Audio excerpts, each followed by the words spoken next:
Ora, Robin de Courcy, bienvenue à toi. Je suis très heureuse de cette opportunité d'être en dialogue avec toi, de te rencontrer de cette manière-là et que ça puisse profiter à d'autres. Et en première question, j'aimerais t'inviter à prendre appui justement sur ton prénom ou tes prénoms, ton nom, et suivre le fil que ça peut dérouler au départ. Où t'amène la réflexion une réflexion sur, Robin de Courcy et peut-être autres? Je vais te parler de Robin plutôt. Mmh. Euh, euh, et c'était une histoire assez amusante et pas si facile parce que Robin, c'est lié évidemment et très rapidement à un personnage légendaire qui est plutôt un héros, mais de la légende dans le sens où on ne sait pas vraiment s'il a existé. Et puis, c'est une légende qui a été très nourrie de plein d'images, de plein de désirs, de fantasmes, etc. Donc, du coup, ça a quand même pas mal influencé mon enfance, parce que donc c'est un personnage admirable, euh, surtout dans une histoire capitalocène, là, aujourd'hui, avec quelqu'un qui vole des riches et va distribuer ses richesses aux pauvres, en Mmh. tout dans, dans le descriptif général de ce nom. Puis bon, c'était pas si facile à porter quand tu vois que ta destinée d'artiste ne va pas t'amener à une grande richesse. C'est pas obligatoire tout de suite Mais, euh, mais le nom m'a intéressé et m'a fait tourner autour d'autres catégories sémantiques que sont la question des faunes, de l'appartenance à une tribu dans les bois. Et puis dans les bois, il y avait dans Robin, il y a aussi toute une filiation avec Pan, Peter Pan, donc des personnages Mmh. qui viennent du panthéisme, qui viennent en fait d'une résistance à partir des bois. Et Robin, c'est aussi Robin, le rossignol, donc un oiseau le rouge-gorge, pardon. Je sais même plus si c'est. Non, c'est le rouge-gorge. Donc Et le rouge-gorge, ouais. Mmh. un oiseau qui se balade pas mal. Donc c'était un petit peu compliqué, mais en même temps, c'est assez frais, assez joyeux. Et, euh, et ça m'a quand même, je pense, accompagné dans, dans dans le goût des imaginaires. Et comme je suis très quand même porté par la question imaginaire, que ce soit dans la danse, dans les arts, les multimédias et les arts que je pratique en général, c'est une ressource et un endroit où je viens reprendre un peu d'inspiration, etc. Donc, pour terminer sur cette question du prénom, c'est un truc qu'on te donne là, qui t'est donné, Mmh. avec lequel tu dois un peu naviguer et te débrouiller. Donc moi, il n'était pas trop difficile, pas trop compliqué. Et puis mais en même temps, euh, comme pas mal de gens, j'ai passé énormément de temps à réfléchir à la question de l'ego, à tourner autour de moi, à essayer d'en sortir, etc. Donc ça a été une très longue adolescence qui a vraiment débordé de l'adolescence beaucoup plus tard. Et c'était lié aussi au nom, pour moi, la question du nom est très reliée à l'ego. Et je finis un livre là où je reprends encore un autre nom, etc. Et je sens que maintenant, je suis bien débarrassé de ces questions, que c'est plus vraiment moi, que ça m'importe plus vraiment, et que Mmh. c'est aller ailleurs, et que ça peut devenir autre chose, que c'est malléable, que c'est aussi une matière aussi libre que l'ego, que mon nom. J'ai quitté un peu toute cette histoire depuis longtemps, mais ça a été long Mmh. d'en sortir, Mmh la mh. question du nom, Mmh. de l'ego, de l'appartenance, d'une histoire, etc. Tout comme j'ai même transformé mon nom. C'est pas exactement mon nom. C'est mon prénom, mais c'est pas exactement mon nom. Pour pouvoir un petit peu aussi m'éloigner de la charge de mon histoire et de mon éducation. C'est-à-dire, c'est ton prénom, mais c'est pas exactement ton nom? Alors, je m'appelle Robin et mon nom est beaucoup plus long. J'ai un nom à Ah oui. rallonge auquel Ah j'avais pas oui. envie d'appartenir. Ouais. Ah oui, d'accord. Mm. Mmh. Donc j'entends que ça a été, long à déplier et tu dis que ça a été, confrontant notamment dans ton, heu, en lien à ton parcours d'artiste. À partir de quand, depuis cette enfance, ce lien à l'imaginaire, tout ce qui s'est développé à cet endroit-là, est-ce que c'est venu confronter un désir d'expression artistique ou de mise en forme ou de quand est-ce que tu as su ou est-ce qu'il y a eu un moment ou qu'est-ce qui t'a fait, graviter vers, la création multiforme en tout cas? Moi, c'est un truc très bizarre, hein. Enfin, bizarre, moi, je ne me rappelle pas tant c'était tôt. C'est-à-dire que je sais qu'à l'âge de 3 ans, 2, 3 ans, la seule expression dans laquelle je vais pouvoir vivre et survivre, ça va être une expression créative donnée aux autres. Et donc, du coup, mes seuls vagues souvenirs, c'est de vouloir être clown à l'âge de 3 ans, quoi. Et, Mmh. et de pas, et de ne faire que ça toute ma vie. Je n'ai fait que de l'art parce que c'était des petits ingrédients. Je suis né dans le Jura, donc c'est mon père qui joue de la guitare dans le salon, ou moi qui bricole avec des morceaux de bois, un son et lumière que je vois dans un village d'à côté, et c'est parti, quoi. Et là, Mmh. ça Mmh. ne s'arrêtera jamais. Et ça a pris plein de formes, de découvertes. Donc, à chaque fois que je voyais une discipline artistique nouvelle, elle était source d'émerveillement, de motivation pour recréer aussi, je pense, me créer des filtres, des protections ou des motivations de vivre pour pouvoir appréhender la réalité quotidienne. Ouais. Mmh. Et pour pouvoir Donc aujourd'hui, la créativité, je la souhaite vraiment à tous et à toutes. Pour moi, c'est comme un remède, hein. C'est comme, je pense, moi, j'y ai trouvé tellement d'épanouissement euh, Mmh. que ce que j'aime bien dans l'art et dans la danse, c'est transmettre des outils qui peuvent émanciper les personnes qui les côtoient. Mmh.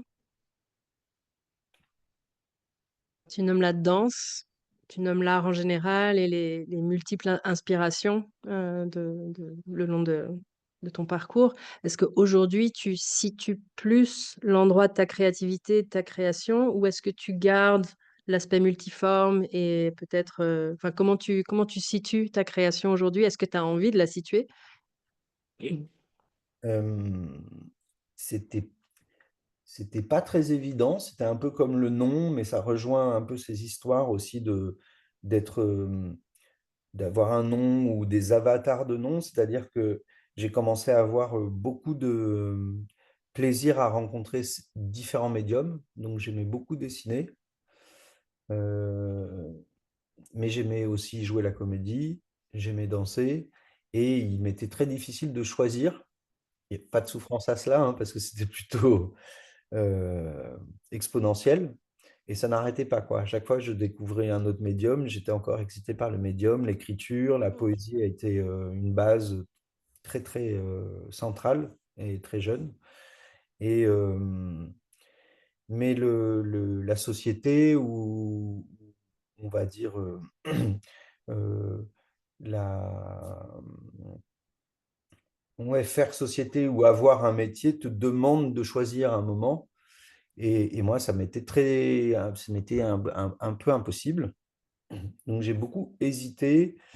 Et du coup, à un moment, je me suis dit, est-ce que je deviens un avatar à plusieurs trucs, etc. Ce qui était pas mal, c'est que j'ai quand même fait des études d'art contemporain qui m'ont, en France et à l'étranger. Et le fait de quand même pas mal voyager, je me suis rendu compte que Comme toi, je pense, en se baladant, on se rend compte qu'il y a peut-être moins d'obligations que cela à appartenir à une discipline en soi. Mmh mh. Mais ça a mis du temps, là aussi, à me dire que c'est OK, je peux faire ça, je peux faire ça. Et l'art contemporain est une forme, l'art contemporain, ce que je veux dire, être artiste en général dans l'art moderne aujourd'hui ou postmoderne, c'est pouvoir avoir différents médiums. Mmh mh. Mmh. Mais ça s'est résolu, mon soulagement de faire plusieurs formes s'est résolu vers l'âge de 30 ans. Avant ça, D'accord. c'était un peu une grosse inquiétude. Est-ce que je fais ci? Est-ce que je fais ça? Parce qu'à chaque fois, j'essayais et puis au bout d'un moment, je me suis dit: «Mais en fait, j'aimerais bien essayer de vraiment de pouvoir faire de la danse, de pouvoir faire des films, de pouvoir dessiner, de pouvoir écrire des livres et cetera. Mais il faut que j'arrive à l'intérieur de chacun de ces médiums à être quand même assez sérieux et aller vraiment au fond de l'affaire et pas Mmh survoler». mh. Par Mmh mh. exemple, quand j'ai commencé avec la danse, parce que j'ai du coup commencé tardivement, j'ai vite vu que si j'avais eu une idée de la danse qui était très liée à ce que j'aimais. Et ce que j'aimais, c'était Merce Cunningham, des formes dites néoclassiques, mais que moi je trouvais déjà très très modernes et très surprenantes. Et je les trouve encore très pertinentes. Mmh. Il y a un des Mmh. trucs puisqu'on parle aussi de danse, il y a un des trucs que j'aime beaucoup dans ce qu'a apporté Merce Cunningham, c'est la réalité d'une surprise d'un mouvement auquel on ne s'attend pas du tout qui va venir. Et j'ai l'impression qu'il Mmh a mh. énormément travaillé sur. euh, donc même si ça semblait fluide pour un œil non aguerri à la danse, et que je me disais, waouh, et en fait après j'ai découvert que c'était quand même une torture, plus ou moins. Mmh mh. Mais ce qui me fascinait, c'était absolument impossible de deviner le geste qu'il y allait avoir dans 30, 20, dans 5 secondes. Mmh mh. Et il, comme ça, il déployait des gestes ou des devenures de gestes qui étaient ahurissants à chaque fois pour chaque personne. Et puis aussi un rapport qu'il avait avec l'animalité qui a été très important pour moi dans la danse par la suite. Mmh Donc, mh. il y a beaucoup de pièces comme Birds ou des pièces comme ça qui sont liées à l'animalité. Et je dérivais sur Merce Cunningham et la danse pour te dire ces histoires de sectorisation, c'est ça? Oui, sectorisation et puis aussi d'arriver à une expertise au sein de chaque Exactement. approche et que comment la danse t'était, Exact. apparue, Et par du coup, Merce Cunningham et d'autres, ouais, du coup, moi, quand je suis arrivé vers la danse, même si c'était déjà là dans les rave parties, je suis un enfant de la techno, donc pour moi, c'était super important. Mais quand j'ai découvert Merce Cunningham, John Cage et toutes ces filiations qui me nourrissent encore, hein, euh, c'était comment faire le tri. Et puis, donc, du coup, quand je suis arrivé là-dedans et que j'ai commencé un tout petit peu à collaborer avec les gens de la danse, alors que c'était, tu vois, des danseuses de Béjart, des trucs complètement plutôt néoclassiques, j'ai eu tendance un peu à appliquer des images mmh. ou des imaginaires de danse. Et puis j'ai vu très vite que en fait la danse était d'abord et peut-être avant tout pour moi une question d'état. Et c'est là que finalement je me suis beaucoup plus intéressé à la question de l'improvisation. Et Mmh mh. puis aussi, c'est un monde qui m'a accueilli beaucoup plus facilement. Mmh Euh, mh. la composition instantanée, le contact impro, le mouvement authentique plus tard, j'ai vu qu'il y avait vraiment un accueil. Et ce que j'ai aimé dans cet accueil, c'est qu'il n'était pas que dans la danse, mais qu'il était aussi autour de la danse. C'est que je venais de l'art contemporain où les modes de partage de l'art moderne ou de l'art contemporain, ce sont les vernissages ou, Mmh euh, mh. ou les expos. Donc, c'est des formes un peu froides et qui, à mon avis, sont difficiles aussi pour les artistes visuels, parce qu'au niveau de l'échange, c'est quand même compliqué. Hein, hein. Et alors que le milieu de la danse, tu peux partager pendant les pratiques, mais il y a aussi avant et après. Mmh Ce que mh. j'aime beaucoup dans le mouvement authentique, par exemple. Ce Mmh truc, mh. en fait, il y a un avant, un après, et puis il y a une relation aux autres, et une relation qui est par le corps. Donc, bon, c'était déjà très important le corps dans mon idée Mmh mh. de, de l'art visuel, de l'art plastique, etc. Mmh Mais mh. là, ça a été un très grand coup de cœur. Et donc, j'ai pu rencontrer voilà, des maîtresses et des maîtres qui ont pu me nourrir, ou des pères PAIRES, avec qui des gens de ma génération qui ont pu me transmettre des trucs, à qui j'ai pu transmettre des trucs. Et puis c'était assez anarchiste et libertaire, et c'était génial, ça. Mmh mh. Mmh mh. Mmh. Ouais, j'entends dans ce que tu nommes le avec tes mains aussi, et juste le foisonnement de liens, de pollinisation, de soutien, de partage, et et c'est ce qui m'étonne aussi dans ce qui se dégage de ce que tu nommes, de la même de ton héritage dans la techno, cette partie-là, et puis ce que tu as déjà nommé en parlant de ton prénom, des bois, de du rapport à l'extérieur, de l'oiseau, de ces vies extérieures. J'ai l'impression que tes influences et ce que tu tricotes, c'est de l'ordre du multiple. Hem, alors le pont, mais au-delà du pont même, c'est de l'ordre de la oui, du multiple, et de la toile, peut-être plus, entre les mondes, entre les époques même, les géographies, tu parles de tes voyages, du néoclassique, à l'improvisation postmoderne. Enfin, il y a ce foisonnement, cette richesse, vraiment une qualité, j'ai le mot compost, j'ai Ouais, l'impression ah, d'un mais compostage fertile, d'une variété, phénoménale de sources, de ressources, de liens, de voyages d'époque, et cetera, qui je sais pour avoir, je dirais connu ton travail, mais de seconde main, mais aussi en t'entendant, c'est aussi ce qui m'apparaît là.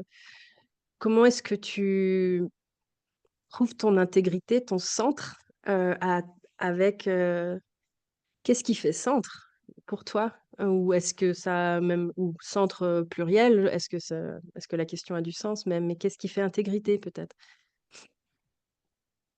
Hmm.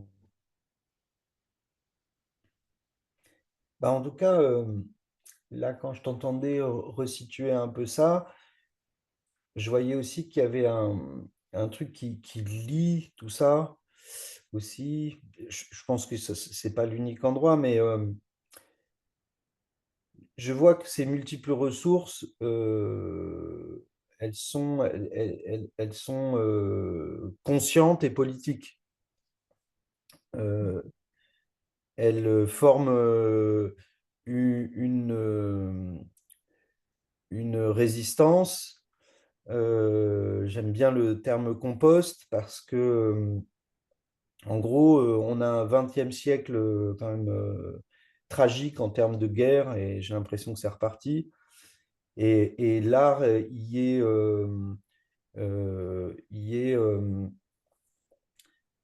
explosif, destructif.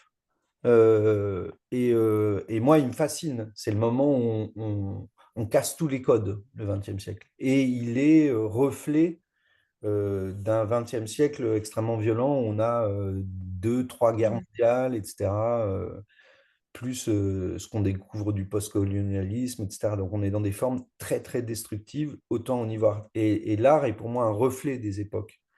Donc il est là, il casse tous les codes, etc. Mais à l'intérieur de ça, il y a aussi des arts qui sont plus ensemençants, et Mmh. qui sont... parce que qu'est-ce qu'on fait avec toutes ces ruines? Donc, en fait, dans la danse, mais dans d'autres arts performatifs, il y a des ingrédients, on trouve des ingrédients, des graines qui ont poussé et qui vont nous permettre des questions qu'on ne s'est pas obligatoirement posées, qui sont plutôt de comment on se fédère, comment on fabrique des ressources, comment on transmet. Et donc, du coup, il y a des sujets qui vont passer devant et qui aujourd'hui passent devant, mais qui ont mis du temps à arriver, à mon avis, qui sont les questions de la transmission, du soin, de se fédérer. Et en fait, on se rend compte que c'est des questions très politiques qui sont très liées à l'écologie aujourd'hui, à l'urgence écologique, etc.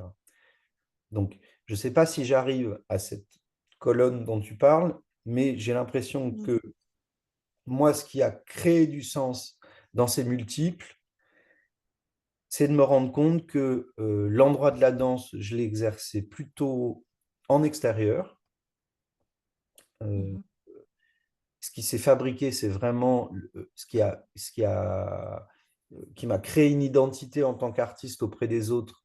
C'est un truc un peu par hasard, auquel je ne m'y attendais pas, qui est le trek dance, qui fait qu'on a identifié mon travail. Et le trek dance, c'était un mélange de passion pour la marche et l'improvisation. Mmh. Et, euh, et effectivement, j'ai passé beaucoup de temps à voyager, à marcher. Et l'improvisation, que ça soit dans la danse, dans le film, ou dans l'écriture, ou dans la poésie, elle était essentielle comme technique. Donc, moi, je mets l'improvisation à une valeur très haute, et la danse aussi, d'ailleurs. Mmh. Je crois qu'on en avait déjà parlé, mais pour moi, la danse, il y a un endroit où je mets une foi profonde dans la danse, parce que j'ai l'impression qu'il y a plus qu'on ne pense. Tu parlais toujours tout à l'heure de niche. Donc, c'est vrai que moi, mon travail est impliqué par ouvrir ces formes pour qu'elles soient accessibles à pas mal d'autres gens. Alors, c'est pas Mmh. sans difficulté, hein, parce qu'à l'intérieur des niches et à l'intérieur des formes populaires, les personnes qui ouvrent ou tu vois, il y a des critiques que je peux entendre, hein, et que je peux comprendre, mais j'essaye de faire attention Mmh. cependant.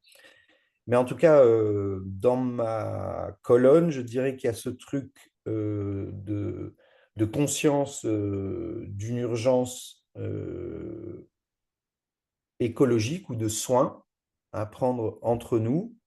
Et quand je dis entre nous, c'est nous vivants et vivantes. Donc ça comprend très clairement les mammifères, les poissons, les non-humains, etc., les végétaux et nous, ces êtres humains qui avons besoin de comprendre qu'on appartient à cet autre monde du vivant et de se servir de multiples pratiques qui tournent autour de la danse, de l'impro, de l'écologie pour pouvoir... Oui, c'est très utopiste. Ma vision de l'art, elle n'est pas utopiste. En tout cas, elle est très énergétique et elle s'est précisée, elle a mis de longues, longues années à se préciser. Mais là, je Mmh. sais très clairement ce que je fais, mais j'ai un peu encore du mal à te le définir. Mais ça, je pense que ça pourrait se résumer à 4 5 6 projets que je mène depuis des années. Mmh. Ça s'affirme dans ces projets, en fait, dans ces pratiques. Mmh. Que sont voilà, le trek dance, hôpital Le traîneau. nature, balle contact. Tu vois, là, j'ai quelques formes comme ça. Après, j'ai des petites formes performatives, etc. Mais moi, j'ai des grosses formes avec lesquelles je me balade et sur lesquelles je reviens en permanence. Mmh. J'entends une sorte comme tu dis, colonne de l'ordre de l'utopie. En tout Mm. cas, une posture, politique, assumée à ton endroit où tu fais le lien entre, qui est que j'entends complètement, mais qui pourrait surprendre aussi entre écologie, danse, la foi dans la danse, les ressources cachées de ces pratiques. En lien avec le monde du vivant beaucoup plus large, à l'extérieur des théâtres, des salles de danse et cetera, qui est peut-être moins connu du grand public aussi. De savoir qu'il y a des espaces de pratique, de recherche, de partage qui ne sont pas du tout sur un plateau, qui n'entrent pas dans les théâtres, mais qui vivent, autrement, donc dont le trek dance, hem, le bal contact, je crois que c'est aussi dans des espaces hors théâtre ou mélangés, hybrides, qui s'ouvrent, voilà, à l'extérieur. Et je t'entends nommer le soin, Tu nommais aussi l'élan à se fédérer, des choses qui étaient peut-être sous-jacentes et qui apparaissent aujourd'hui comme, nécessaires, vraiment, vitales à l'humain, qui passent par la création et j'ai l'impression que quand voilà, tu parles d'accompagner les autres vers leur créativité, de ces formes hybrides hors théâtre, hors studio, il y a quelque chose hem, qui est pas juste de l'ordre de la création d'objets, mais de la transmission d'une manière d'être ou d'un état. Tu parlais d'état, d'accueil, de vivre ensemble, qui dépasse largement finalement l'espace artistique. Hem Et donc ce soin, se fédérer, cet état de créativité, d'être ensemble, d'accueil, hem, est-ce que tu sens que alors tu as nommé que c'était pas toujours bien accueilli, justement, par, toutes Bah ouais, il y a des les frontières, hein. instances, organisatrices, les identités artistiques ou sociales, qui sont, apparemment toujours à défendre. Mais est-ce que tu sens qu'il y a quand même quelque chose qui s'absorbe différemment avec les années qui passent, qui s'accueille différemment, qui se comprend différemment? Ou est-ce que c'est toujours toi qui traduis et qui change ton vocabulaire pour créer de l'inclusion, pour ouvrir les espaces? Ou est-ce que tu sens qu'il y a aussi un appétit ou une écoute qui qui te rencontre de manière plus volontiers aujourd'hui qu'il y a 10 ans, 20 ans? Mhm. Les deux. Les deux, je pense qu'à force dans les pratiques artistiques, je pense que si tu restes bien dans tes bottes ou dans tes pieds sans bottes dans la terre, au bout d'un moment, et que tu imposes, et que tu n'es plus là à proposer, et que tu imposes des formes à des institutions, c'est comme la politique se doit de suivre l'histoire citoyenne, même si elle le fait souvent à rebours ou en retard. En tout cas, là, c'est pareil, c'est que à force de maintenir de tracer un chemin, bon, bah, l'institution, elle peut plus, elle peut plus vraiment oublier, surtout si ça intéresse des gens. Et de toute façon, il y a un besoin vital de se connecter et puis de retrouver du sens, parce qu'on a beaucoup de gens qui sont perdus et que les techniques modernes cherchent à perdre pour leur économie et la continuité de leur système qui est complètement, pour nous, qui n'a plus de sens, quoi. Donc, euh, se servir de l'art, de la danse comme, comme renouveau de relation au monde et de redonner du sens. On parlait de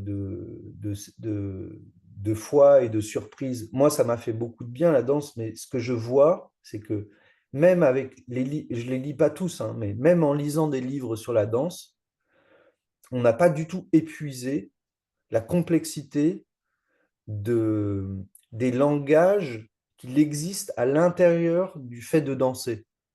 Mmh. Ça me semble encore un monde un petit peu comme le son ou l'histoire de la phonographie. J'aime beaucoup les pratiques sauvages de la phonographie ou du field recording où on a comme ça un vaste monde euh, assez peu connu, un peu underground. Et moi, je trouve que dans la danse, là où danse, je dirais même, c'est-à-dire les danses en dehors des plateaux, même si j'aime encore me rendre à des spectacles, mais là, on n'est pas du tout en train de parler de la danse de la représentation. Mmh. On est en train de parler des danses somatiques, des danses, en fait, il y en a plein, des danses improvisées, des danses de la composition en extérieur, ou les danses de reliance, je dirais, en fait. Mmh. Mmh. Euh, moi, je crois que je travaille sur une danse de reliance, mais de reliance à des milieux. Et, et, et j'ai trouvé, par exemple, dans la danse, la certitude que la danse peut nous mettre en communication très, très particulière et très sensible avec le vivant, puisque le Mmh. vivant danse aussi, et a ses danses, a ses propres danses. On sait que l'animalité, connaît sa danse depuis les dinosaures, quoi. Donc, c'est pas rien. Et on sait aussi que l'intérieur de notre corps, notre biologie, et ça, je pense que tu le sais bien, et je sais pas si on en a, enfin, en tout cas, on l'a déjà exercé, c'est qu'on Mmh. danse avec nos biologies cellulaires et on danse avec nos biologies ancestrales. Donc, on danse avec nos animalités, on fait des... Moi, j'aime l'idée même d'une éthologie de la danse, d'une phylogénèse dansée, Mmh. euh, ou une danse virale. Mais qu'est-ce que c'est une danse virale? Est-ce que c'est danser comme les étournants font ou est-ce que c'est danser avec nos virus? Enfin, tu vois, pour moi, il y a Mmh. Mmh. énormément de liens avec la porosité de ce que peut nous offrir la danse et de reliance aux mondes anciens. Et en plus, nous, on a ces technicités qui sont contemporaines et peu connues et que je Mmh. cherche à populariser d'une certaine manière. Donc, les Mmh. somatiques, les danses d'improvisation. Mais il y a aussi des danses extrêmement anciennes, complètement perdues, antiques, ou qu'on devine dans des folklores, qui Mmh. peuvent, ou dans des rituels de thérapie dans certains pays, qui peuvent faire écho à cette danse postmoderne d'improvisation. Et ça, Mmh. euh, j'ai du mal à l'expliquer, ça met du temps, etc. Je sens qu'aujourd'hui, il y a certains centres d'art, centres nationaux qui commencent à s'intéresser à ça, mais parfois, ils ont un peu du mal encore à nommer. Et c'est vrai que c'est difficile parce qu'on peut être un peu gauche et puis on peut tomber vite dans des problématiques de, de post-colonisation, etc. Mais je pense qu'il faut savoir être assez précis là-dedans et pas se planter. Comme Mmh. question liée que tu te poses, toi, liée, je crois, à la spiritualité, à la danse, qu'il Mmh. faut pouvoir aborder, mais de manière... J'aime bien Descola dans ce type de... La manière dont il réagit, mais il y en a plein d'autres. Mmh. Mmh. Et c'est tellement, facile de vous glisser dans un endroit qui est bien, bien cloisonné, bien défini, alors qu'on parle de choses, dès qu'on parle du corps, qu'il soit, humain, animal, heu, d'aujourd'hui, contemporain ou à travers les époques, qui qui défie la définition, et du coup j'ai l'impression que c'est bon et c'est ce que je t'entends faire, réouvrir des espaces de langage qui prennent soin de pas glisser trop vite dans des espaces d'association, heu heu, préécrites finalement ou tellement instituées qu'on sait même plus, où la pensée se case très rapidement et de faire l'exercice de rester dans un endroit entre 2, le temps d'éprouver, de laisser venir le langage, de voir de quoi on parle, hem et ouais et que c'est précieux et difficile Et et long, nécessaire, que ça et long, demande du temps et long. Oui, ça demande du temps, c'est ça. ouais, Ouais, ouais, c'est long de prendre ce temps, cet autre temps. ouais, ouais. Oui, oui, ça va être, je pense que accueillir les mots et accueillir ces nouvelles danses, en fait, c'est des écritures jeunes et anciennes et comment elles vont se fédérer. On voit bien que il y a des sciences contemporaines extrêmement pointues, complexes.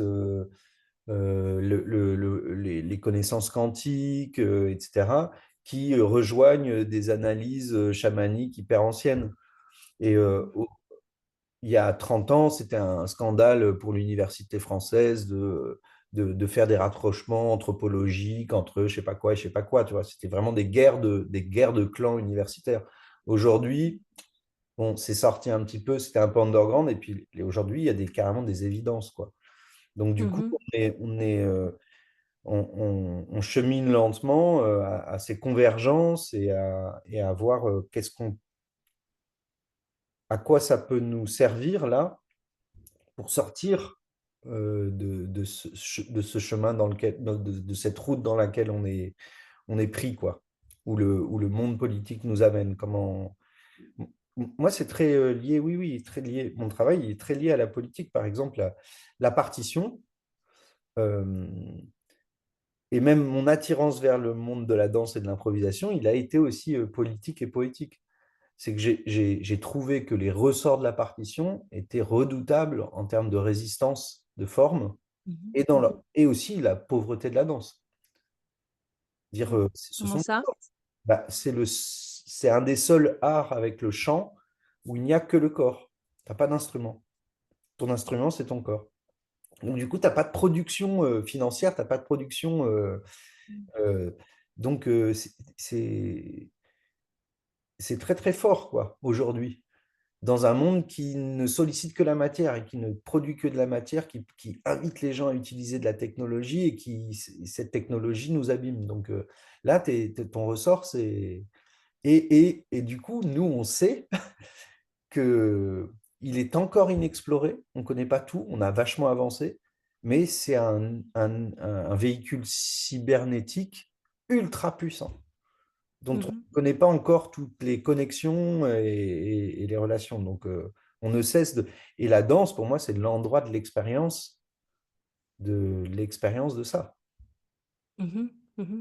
J'entends une forme de j'ai le mot nudité qui m'apparaît Mhm. dans cette épure finalement de l'outil et tu nommais tout à l'heure les ressources insondées qui continuent à fournir finalement des prises de conscience, des directions, ouais, des inspirations pour construire des choses, peut-être différemment et donc j'entends ce fond inépuisé, qui se renouvelle, sans cesse et j'entends ton enthousiasme et ta confiance. Je me demande si, tu as un horizon, une intuition d'horizon, hem, qu'est-ce que je veux dire par là? Je sais pas, une intuition d'horizon pour toi, pour les entourages proches, pour nos milieux? Hmm.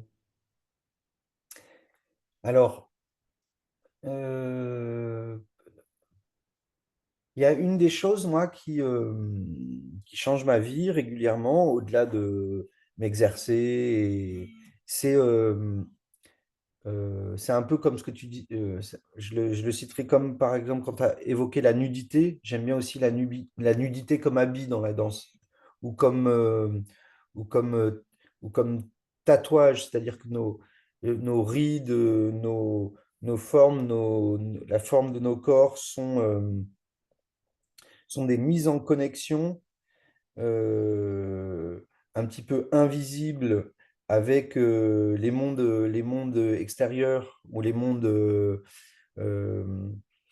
c'est pour ça que parfois, dans certaines ethnies, etc., il y avait vraiment des marquages ou des trucs mais c'est parce que sous rituel, ce sont des portes d'entrée ou des clés pour se mettre en relation avec des milieux. Je suis un peu en train de dévier parce que par rapport à ta question, c'est est-ce que tu as Mmh. des vues? Et je dirais que il y a un autre. Et ça c'est des intuitions auxquelles j'ai adhéré parce que j'ai rencontré des personnes dont c'était le métier, très clairement, et qui me confirmaient ces technicités.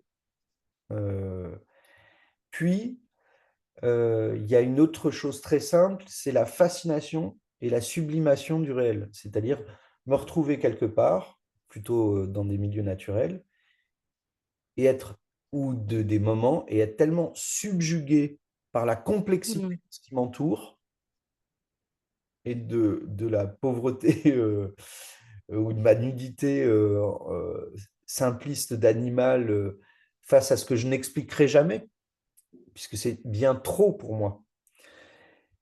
Et d'être ému par cette complexité et ce sublime. Euh, et en fait, ça, c'est des émotions qu'on a beaucoup quand on est enfant, quand le monde est, Mmh. est- est vaste. Mais en fait, même si on est parfois coincé par nos boulots, coincé par l'histoire de nos vies ou l'histoire de nos souffrances, euh, cette fascination poétique du monde qui nous entoure, elle est toujours accessible à n'importe quel moment. Il suffit de faire Mmh. un pas de côté, quoi.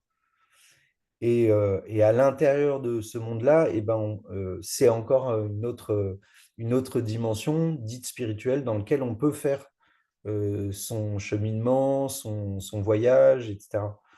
Et c'est un endroit de très, très grande liberté, un endroit d'intimité, mais aussi de rencontre, etc. Je suis clair ou c'est très un peu flou ce que je... C'est tout à fait clair, heu et et bienvenue. Hem, je sens un plein dans ce que tu nommes là, où je on va prendre quelques minutes pour clore, s'il y a autre chose que tu as envie de dire pour compléter? Si que tu aimerais, Oui, c'est une note un peu plus critique et un peu plus dure, mais c'est important.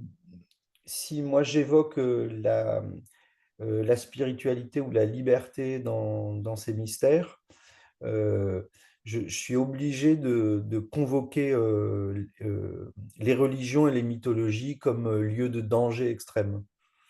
C'est que mmh je viens aussi de là, et pour moi, les transformations euh, qu'utilisent qu'utilisent les dogmes religieux en général, et plutôt les monothéismes, sont, selon mon expérience, de grands, grands dangers pour l'humanité, et l'ont été, et sont des influences politiques sur des systèmes hiérarchiques abominables pour nos libertés, pour nos...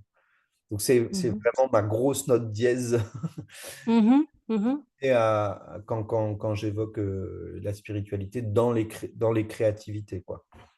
Puisque pour moi, les formes les plus belles et les plus expérimentales des arts sacrés sont en dehors, pour Mmh. moi, sont souvent en dehors des religions, même si c'est discutable, mais en tout cas pour mon expérience.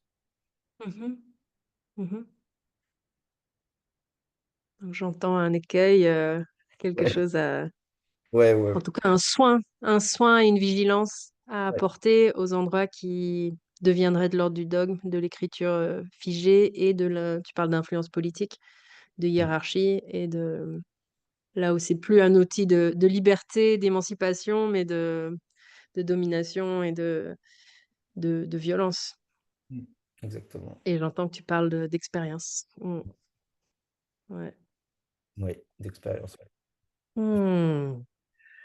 Bah, Ça fait une drôle merci, merci, merci d'expérience. pour ce partage, Merci tout ce de que tu nous m'avoir livres là et utilisé moi, ça. un grand plaisir et À bientôt, Mandoline.